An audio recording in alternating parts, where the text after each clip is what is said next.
things that are happening now are shifting people's view about what's possible. We think this is really the future of therapies for Alzheimer's disease. We can take psychiatry to a new place. To treat and heal damaged memories. This was new territory for us. The rate of change truly staggering. Doctors and scientists from different departments brought together. Learn from other disciplines. That collaboration leads to better patient care. To think of a new therapy, a new intervention. It really takes a pretty sizable team. And that type of thing is possible at a center like UT Southwestern. So historically, we have thought of neurodegenerative disease as something that happens when people age, something we have to accommodate. As a neurologist, I hear all too frequently stories from family members seeing someone who was so active now diminished. And even personally, I can think of my own father who was such a ebullient and interactive and extroverted person, forgetting my own birthday. That's what's at stake. So let's consider changing the equation. At the O'Donnell Brain Institute, what happens when brain disease goes from something we manage to something we can solve? If we think of scientific quest as a highway, we also want to remember to create off-ramps that would allow us to take what we know today to say, could we use this now to develop a new therapy, to think of a new diagnostic test? We want many shots on goal that are informed by good mechanistic science.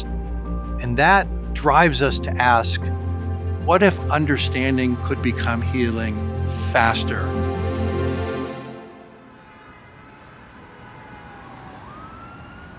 When I was early in my medical training, it was the peak of the AIDS epidemic, and it was horrible.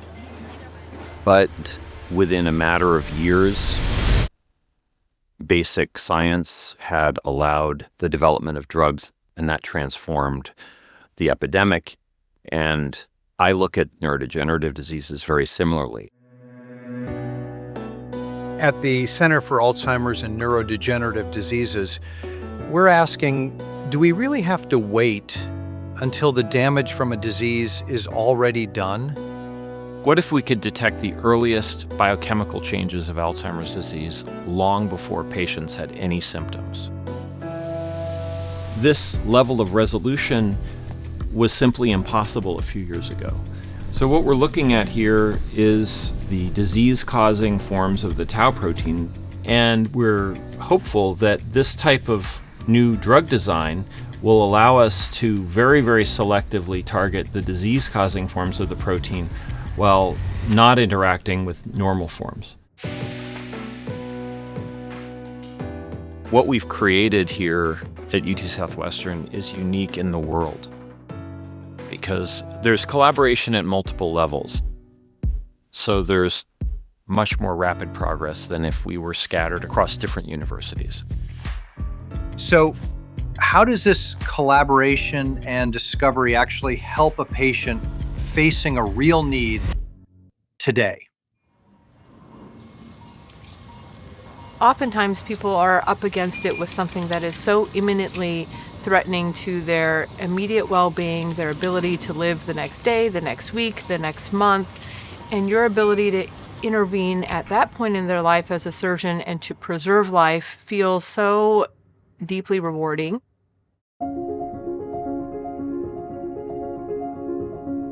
By working with patients having Alzheimer's disease and understanding what that person may need, for us, it really starts with placing the patient and their family at the center of all of our actions and words. Surgery is a difficult field. For me, the way to get through that emotional stress has always been to draw closer to my patients. At the end of the day, I think it's all about the people. That fundamentally is something that is crucially important as a doctor to never lose sight of.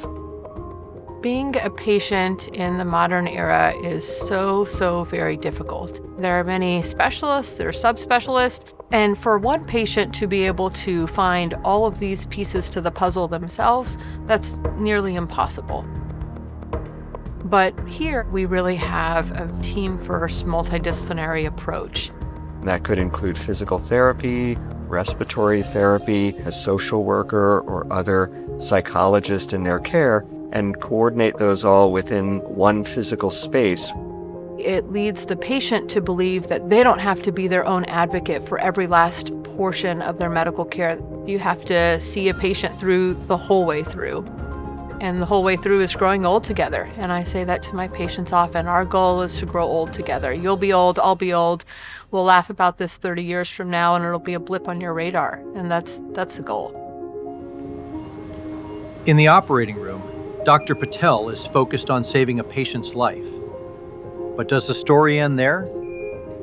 At the OBI, tissue removed during surgery can move across departments, giving scientists a rare opportunity to study the complex biology of memory.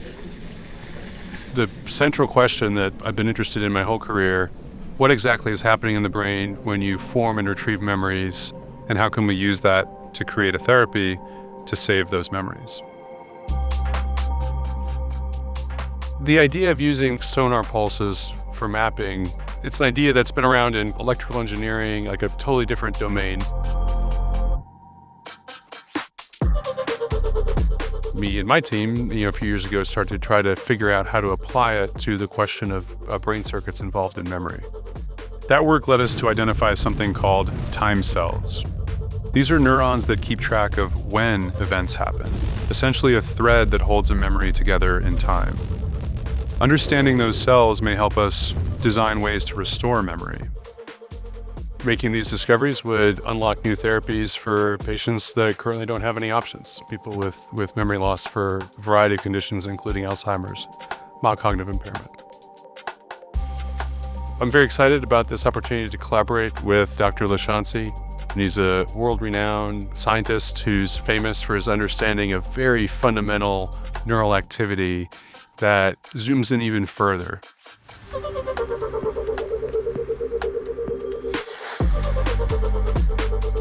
Maintaining a memory is an active process. The brain has to actively write and rewrite them. And once this rewriting mechanism is getting weaker or damaged, then even the strongest or most important memories can be compromised. If we understand this process at the level of molecules or connections between the brain cells, it can bring us tools that we can implant, erase, or strengthen certain memories while keeping others intact. As we recognize pathways in the brain that resemble circuits, can we then identify specific signals and treat them like a switch? I think pain is something that I think will come for almost all of us. If we want to have a future where we don't have to medicate ourselves until the end of our lives, we really need to understand how can we control that in a once and done manner.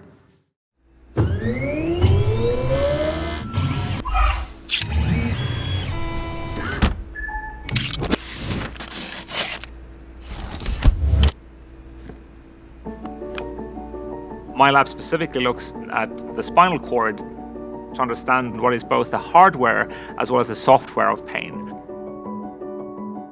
What we've discovered is that there is about 500 different neuron types that makes up our entire spinal cord. 10 of those are exquisitely tuned to different types of pain. If we understand this system at this level, we should in principle be able to switch pain on and off so that we don't have to suffer from pain when we don't have to. As we learn to pinpoint the signals of pain, What happens when we can finally visualize the signals behind depression? Historically, one of the hardships in psychiatry is that we cannot easily access the brain. Current standard of care in psychiatry is trial and error. It's a bit of a guessing game. Unfortunately, many patients lose hope. We are trying to make the invisible visible using positron emission tomography or PET scans. We want to achieve a molecular readout of what is causing the psychiatric condition without actually being able to directly access brain tissue.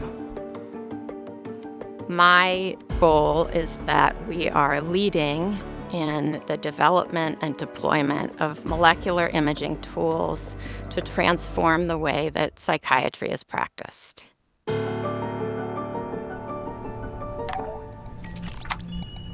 Imaging the brain more clearly can lead to treating it more precisely. Take, for example, high-intensity focused ultrasound. At UT Southwestern, it's opening a new path for patients with movement disorders, such as essential tremor and Parkinson's disease, offering relief without invasive surgery. So, alongside tools like deep brain stimulation, the question becomes, where do we go next? And could that same precision open a new path for treating depression? We know that about 30% of patients who struggle with depression won't respond to typical treatments. And that's where the investigation that we're doing here at UT Southwestern is hopefully finding answers. For depression, we're using deep brain stimulation like a pacemaker for the brain, providing stimulation to the specific area involved in that specific psychiatric condition. Being able to better understand who benefits from what kind of treatment allows us to deliver better results faster. That's what's so special about being here at UT Southwestern is I get to be a part of that every day. The future of brain science isn't just what we do today, it's the people we prepare to carry it forward. So the passion does not go away with just one generation, but the older generation inspires the next to take up the torch. When I was 12, I was diagnosed with a life-threatening autoimmune disorder. So I hope to develop an early diagnostic tool to avoid the pain and suffering that people like me went through before I received a diagnosis. I envision a day where we'll have a world without brain disease, and that is the vision of the O'Donnell Brain Institute. With the support of the institution, with our amazing community partners, understanding really does become healing. We can make a difference today.